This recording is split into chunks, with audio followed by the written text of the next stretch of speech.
খুলবুল কথাটা এমন কিছু নোংরা ভাষা নয় বা নোংরা শব্দ নয়। আপনারা যে ভাষায় বিরোধীদেরকে আক্রমণ করেন, অপদস্থ করেন, সেই ভাষা কিন্তু নয়। খুলবুল কথাটা সেই জায়গায় ব্যবহার করা হয় যে সমস্ত বাচ্চারা একটু চঞ্চল হয়, যে সমস্ত বাচ্চারা একটু হাসি খুশে মিশুকে হয়, সেই সমস্ত বাচ্চাদেরকে প্যার সে মহব্বত সে এই কথাটা বলা হয় যে খুলবুল আ গিয়া।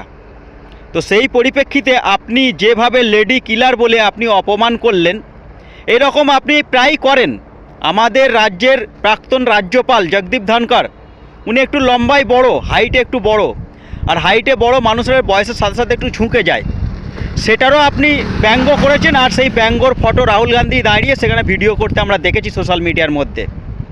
আবার আপনি এটাও করেছেন, আমাদের দেশের প্রধানমন্ত্রী টার্গেট দিয়েছিলেন ভারতীয় জনতা পার্টির কর্মীদেরকে যে ইসবার 400 পার, আপনি সেটাকে নিয়েও পার্লামেন্টে ব্যঙ্গ করেছিলেন। ছুকিত কিত কিত কিত কিত কিত কিত কিত কিত এরমভাবে আপনি ব্যঙ্গ করেছিলেন। আপনার